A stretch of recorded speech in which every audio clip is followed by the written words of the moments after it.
Hey everyone, George here and welcome back to the channel. So how many times have you told yourself that you wanted to set up one of these beautiful discus tanks, but you've been so intimidated by it that you just can't get yourself to do it?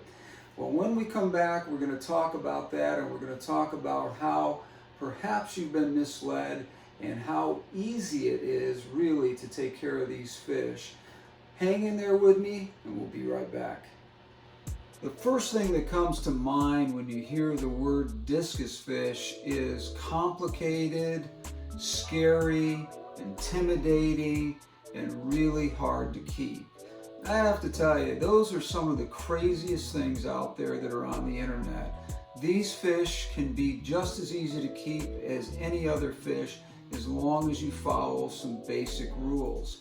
Now, I understand the intimidation because of the price of these fish. They can run anywhere from $49 up to $700 or even higher, depending on the quality of the fish or the species of the fish. And the bottom line is that regardless of whether they're a $40 fish or they're a $700 fish, they're all from the same family. They all require the same care. Now, wild discus are going to be a little bit more interesting to work with simply because their immune systems are very different than a hybrid fish. But other than that, basic care of these fish is the same no matter what species of discus that you are trying to raise. They are all pretty much the same. They all have similar requirements. Some differences may be a little bit on the pH side. Wild discus live better in a lower pH, somewhere around 6.2 to 6.8. And hybrid discus, which are raised, have never been in the Amazon River before and have never seen anything but a tank, are raised in pHs that range anywhere from 6.2 all the way up to 8.5. And in many cases do just fine in those environments. So there's a lot of misinformation out there about these fish, and the problem is they're not putting this information into context about what is necessary to keep these fish in a healthy environment. The first thing I want to talk about is the size of the tank that I recommend to you and the size of the tanks that other people have recommended to you, and how that is the first myth out there. The first thing I would tell you is this: if you are raising smaller discus fish that are maybe 2.5 to 3.5 inches in size, a 40-gallon tank, 7 fish in a 40-gallon tank will be just fine. They will outgrow that tank eventually and need something slightly bigger, but you shouldn't be intimidated by starting out with a small herd of these fish that are in that size range. Now, if we're talking about fish that are larger than that, which I recommend, I don't recommend raising the smaller ones. I would like to tell most of you who are not experienced with these fish that if you're trying to start a tank of discus fish, that you might look at the 3.5 to 4.5 size, which is about what these guys are in this tank right here, because these fish at that point are about halfway through maturity in their lives and don't require as much feeding. And that is where we get into trouble with dirty tanks and tanks that get out of control and crash and cause a lot of problems and kill your discus fish. Now, the first thing I want to talk about is the design of the tank. This is a 75-gallon here, and basically I have gone with a simple design because I've learned that a heavily planted discus tank means that you're probably not going to see your fish that often. And that's not what we bought them for. We bought them to look at in the way that we're doing right now. So I would recommend that if you want to and desire to have a discus tank where you see your fish all the time, don't plant it heavily. In fact, the least amount of stuff in your tank that you can get away with and still have that tank look beautiful would be something very much like what you're seeing here. Now, what I have done with this particular tank is I've made an island style tank where there is a large piece of wood in there, there's rock, and then there's some very, very low maintenance plants, but beautiful plants that these fish can enjoy being around, and places for them to hide if they feel they need to do that, but still have that open space for them to be able to find areas to swim and not feel cramped, and also places where there is the ability for them to have each one have their own little territory.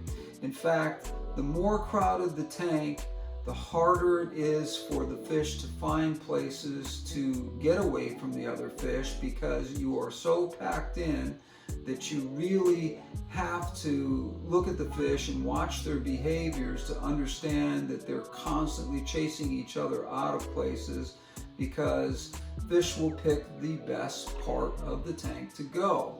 When you put a tank in like I have done here, where there's a very limited amount of hiding spaces, that can't happen. And the reason for that is because the fish settle who's in the pecking order right away. Now, the fish that I have in this tank have all been quarantined together for several months and all know each other. They're not fish that I just threw in the tank from different places and at different times. I added all of these fish at the same time from the same quarantine tank. So even though there may be some territorial issues that will pop up because these fish are just naturally territorial, it will not be as aggressive as some will lead you to believe. Now, there's always the outlier where there's one fish that just doesn't get along with anybody, and that can happen.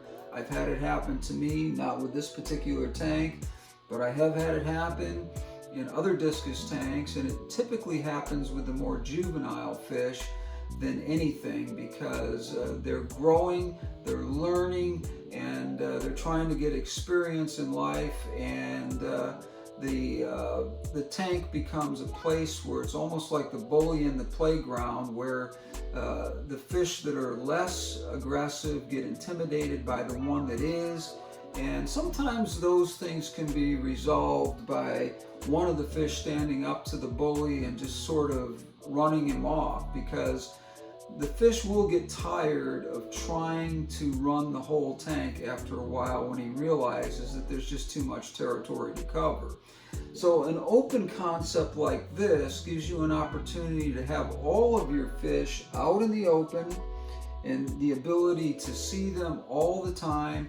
But if they want to hide, there's a few places where they can do that, and it doesn't take away from the beauty of the tank.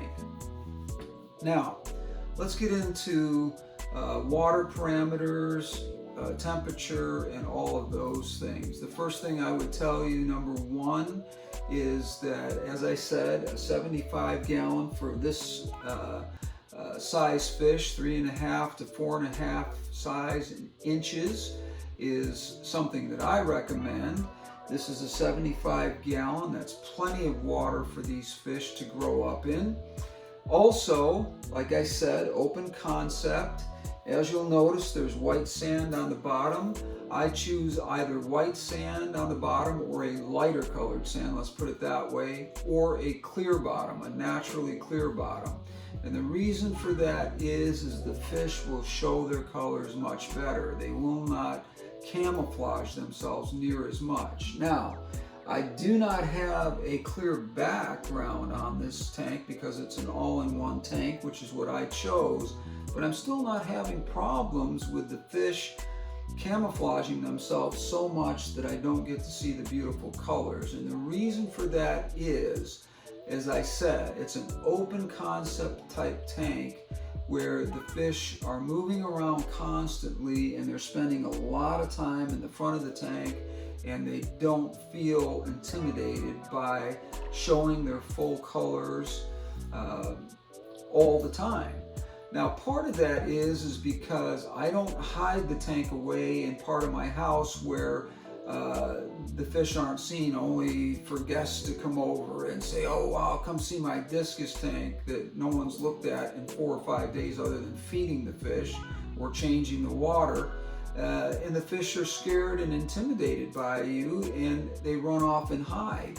These fish are constantly seeing a human being in the room and are not afraid of me at all. I can put my hand up here and they don't run off. They're not scared in any way, shape, or form. They're absolutely comfortable with the idea that I'm sitting here because to them, I am a food source.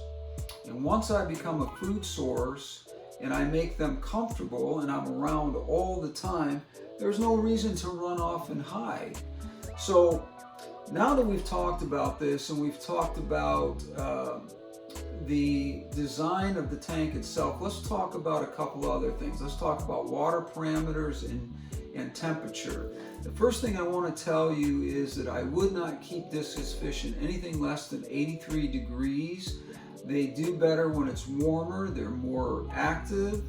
Their metabolism is better. So if you have fish that are new, they're going to eat a lot faster with a warmer tank.